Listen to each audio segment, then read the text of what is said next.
नमस्कार,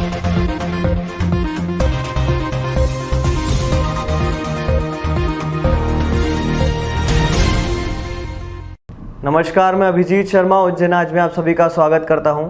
आइए नजर डालते हैं शहर की कुछ खास गतिविधियों पर। मध्य प्रदेश के दौरे पर निकले सिंधिया आज उज्जैन पहुंचे और बाबा महाकाल के दर्शन कर बीजेपी कार्यालय पहुंचे। 4 जुलाई से मध्य प्रदेश के दौरे पर निकले सिंधिया आज बाबा महाकाल की नगरी उज्जैन पहुंचे। सिंधिया उज्जैन पहुंचते ही संघ कार्यालय गए, जो उनके कार्यक्रम में शामिल नहीं था, जिसके बाद उन्होंने महाकाल दर्शन करीब 10 से 15 मिनट वीआईपी प्रोटोकॉल से हटकर नंदीग्रह के बाहर बैरिकेटिंग से ही किए। सिंधिया के साथ पूर्व केंद्रीय मंत्री सत्यनारायण जटिया, मंत्री मोहन यादव, तुलसी सिलावट व अन्य नेता रहे। सिंधिया ने महाकाल दर्शन कर कहा, यह मेरा सौभाग्य है और धर्म और कर्तव्य है कि बाबा महाकाल के चरणों में माथा टेकने के लिए आया, क्योंकि मंदिर से बहुत पुराना रिश्ता है। सिंधिया ने मंत्री पद के सवाल व दिल्ली दौरे सहित डीएनए वाले सवाल पर कहा, मैं आप जो सुनना चाहते हैं वो नहीं बोलूँगा, बस प्रदेश में मानव जाति को शक्ति मिले, कोरोना से लड़ने की, सुख समृद्धि रहे, मैंने बाबा से यही कामना की है। मैं यहाँ से सीधा कार्यकर्ताओं से भेंट करने के साथ साथ दिवंगत कार्यकर्ताओं के निवास पर बैठने भी जाऊँगा। ज्योतिरादित्य सिंधिया ने महाकाल दर्शन कर मंत्री पद व दिल्ली दौरे को लेकर मीडिया के सवालों को नकारा। सिंधिया ने कहा, सिर्फ दर्शन करने आया हूं, मैं वो नहीं बोलूंगा जो आप सुनना चाहते हैं। यहां से सीधा मैं भाजपा नेताओं व कार्यकर्ताओं के यहां श्रद्धांजलि अर्पित करने जाऊंगा और भाजपा कार्यालय भी जाऊंगा। सिंधिया ने मीडिया से चर्चा के दौरान ये भी कहा कि आज मेरा सौभाग्य है कि मुझे महाकाल मंदिर में दर्शन करने का मौका मिला। जब जब मैं उज्जैन आता हूँ, महाकाल के दरबार में धोख लगाने ज़रूर आता हूँ।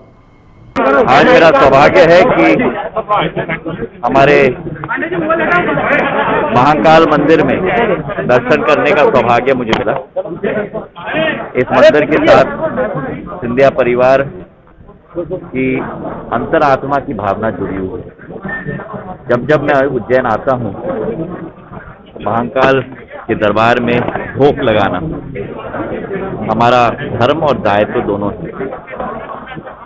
मेरी यही कामना है कि इस कोरोना के युद्ध में मानव जाति को भगवान आशीर्वाद प्रदान करे, विजयश्री प्रदान करे और उसी के साथ एक अमन चैन का वातावरण हमारे प्रदेश में रहे, सुख समृद्धि के रास्ते में हम लोग चलते रहें, विकास और प्रगति होते रहे और एक आध्यात्मिक विकास भी हर भारतीय नागरिक का भगवान महाकाल के आशीर्वाद से होता है। फिर बीजेपी कार्यालय भी मैं जा रहा हूँ, 2-3 लोगों के यहाँ भी जा रहा हूँ और ऐसा ही विस्तृत दौरा। पूर्व केंद्रीय मंत्री सत्यनारायण जटिया से जब मीडिया ने बात की तो जटिया ने सिंधिया को लेकर बड़ी बातें कहते हुए कहा कि निश्चित रूप से पार्टी और पार्टी के लोग निर्णय करेंगे तो वही होगा जो होना चाहिए। जटिया ने यह भी कहा कि प्रदेश में उनका अच्छा व्यक्तित्व है, उनकी अपनी एक छवि है और निश्चित रूप से ये एक निर्णय आएगा, सब अच्छा होगा और हो भी रहा है।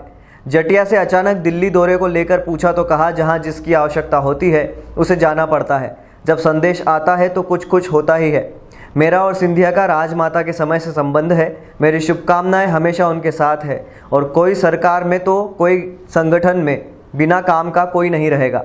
सिंधिया लोक शक्ति कार्यालय पर जनसंघ के संस्थापक डॉक्टर श्यामा प्रसाद मुखर्जी की जयंती पर आयोजित होने वाले उद्बोधन कार्यक्रम में भाग लिया। अपने उज्जैन प्रवास के अंतिम चरण में सिंधिया भारतीय जनता पार्टी के जिलाध्यक्ष विवेक जोशी के निवास पर पहुंचकर पौधारोपण कार्यक्रम में शामिल हुए। उज्जैन प्रवास के दौरान सिंधिया के साथ भाजपा जिलाध्यक्ष विवेक जोशी, मंत्री डॉक्टर मोहन यादव, तुलसी सिलावट, पूर्व केंद्रीय मंत्री सत्यनारायण जटिया व विधायक पारस जैन, सांसद अनिल फिरोजिया, चिंतामणि मालवीय सहित वरिष्ठ नेता एवं कार्यकर्ता प्रमुख रूप से उपस्थित रहे। आज का दिवस जो श्यामा प्रसाद मुखर्जी जी की जयंती का दिवस, ये दिवस आपके लिए और हमारे लिए तो महत्वपूर्ण है ही। हमारे संस्थापक थे, हमारे प्रेरणा स्रोत हैं आज भी और आने वाले भारतीय जनता पार्टी की पीढ़ियों के कार्यकर्ताओं के लिए एक मार्गदर्शक और प्रेरणा स्रोत दोनों का संगम हमारे परम आदरणीय श्यामा प्रसाद मुखर्जी जी सदैव हमारे लिए रहे। आपसे एक ही बात कहना चाहूंगा कि जब जनसंघ की स्थापना हुई थी करती हमारे चुनावी घोषणा पत्र में लिखा जाता था कि हम जब भी सरकार में आएंगे 370 धारा हटाएंगे। और आज